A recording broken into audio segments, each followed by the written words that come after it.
So it's kind of funny how things work out. I just did a video about Andor where I talked about like how great it looks and everything, but how I really have no hope because Kathleen Kennedy has fumbled the football. And long behold, to my surprise, right after I upload that video, there's all types of reports. I'm just going to pull up one of the reports right here that Kathleen Kennedy has indeed stepped down from Lucasfilm, or is planning to step down, rather. This is coming from Variety. Other sources have also posted this. I believe Puck might have was the first to leak it, and then Variety and Hollywood Reporter kind of came in and extended upon it and kind of confirming it that at some point in 2025 she is planning to step down. And I mean, what that means for Star Wars, not entirely sure. It is a good sign. If you watch my Andor video, I went into like a 13-minute just rant about how Star Wars and Kathleen Kennedy just fumbled the ball and who's really to blame. And I look, Kathleen Kennedy without a doubt fumbled the football.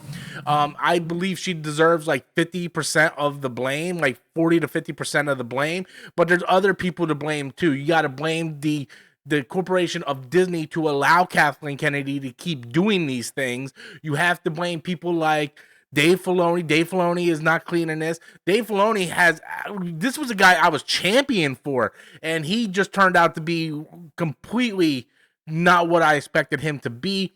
But Star Wars needs to get back into telling stories and leave these political, social politics, and agenda-driven activists out of the story. What is your story? The Acolyte could have been really good, but the problem was you have activists come in, they want to put their social politics into stuff, and then they get into promoting the show, and instead of promoting the show or the property or the movie that you're supposed to be promoting, you go around going, this is the gayest Star Wars of all time. No one cares.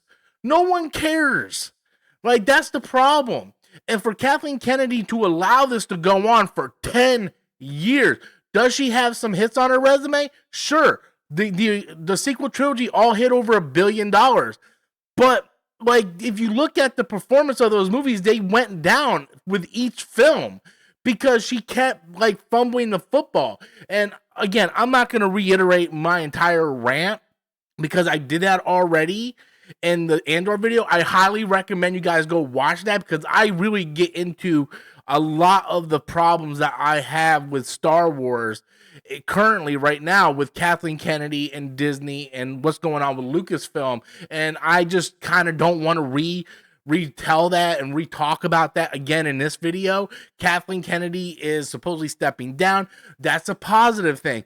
But we also got to look at who's going to be taking her place. I don't think in a million years is Dave Filoni. One, he hasn't proven himself in anything. I would like Jon Favreau, personally, but we need to get someone in there, you know, that can really handle Star Wars.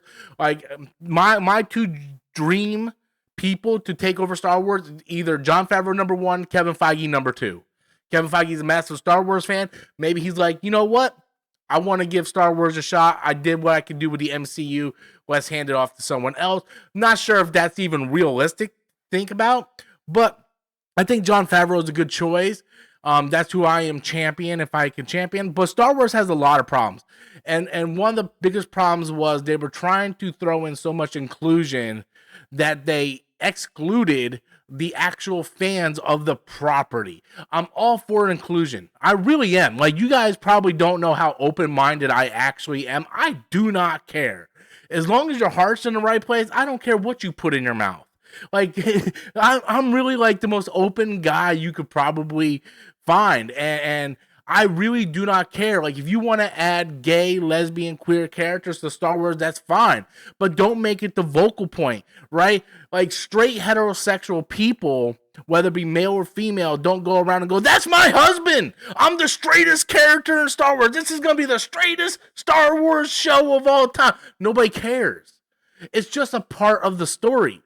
Like Star Trek Beyond, and I reiterated this in my Andor video I just uploaded, but Sulu in Star Trek Beyond, he didn't go around going, yeah, I'm gay, yeah, it's all about the dick, the dick, the dick. None of that, right? You didn't see anybody promoting Star Trek Beyond going, this is the gayest Star Trek ever. Nothing like that. It was just simply, hey, here's Sulu, his daughter, and his husband. And they walk off. That's it. We get it. He's gay. Who cares? I don't dislike Sulu for being gay. I don't like him more for being gay. He's just Sulu. I already liked him. You know, like if you want to make these characters gay in Star Wars, cool. Make them gay. It doesn't need to be in your promotion. You need to promote the story first and foremost. What is this story about? If this story would have just focused on these twins and the Sith Lord and all this stuff, it would have been a better story. But instead, you're going around going, is this the gayest? And they do it in Marvel too. When the Agnetha press junket went around, you had the people doing interviews. Is this the gayest Marvel show? Like, why are you even asking those type of questions? Like if I was like, first of all, if I was in charge of the promotion, I was like, look, we're gonna ask you to leave. We're promoting the show. We're not promoting social politics, agenda-driven stuff. If you have questions about the actual show and the plot and these characters, then we could talk about it. But just come out and just say, is this the gay? Like, who cares? Who gives a crap what their sexual preference is? It's sort of like when they put like a race on a job application or something, when it's like you're filling out a job application. I haven't filled out many in my life. I've only had the same two jobs my whole life.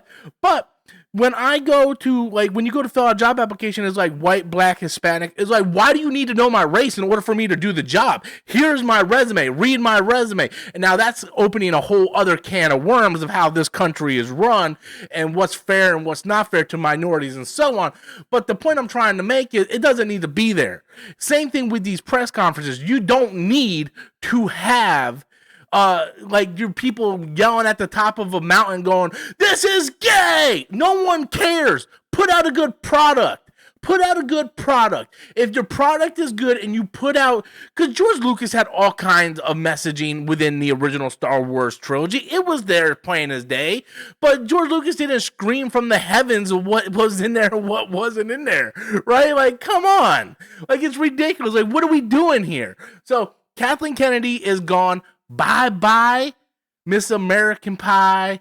Don't let the door hit you on the way out. You ruined the last 10 years of my Star Wars love and life.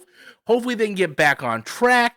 But I highly recommend you guys go check out my Andor video, because I know once I upload this video, the algorithm is going to F over my other video. And I highly recommend you guys go check that out. So thank you guys for watching this once again, and it's gonna be very interesting to see what happens to Lucasfilm and Star Wars moving forward. Thank you guys again, and I hope once again you guys all have a fantastic day. Peace out, sauerkraut. I'm Robert Storm, and that's my opinion. Peace.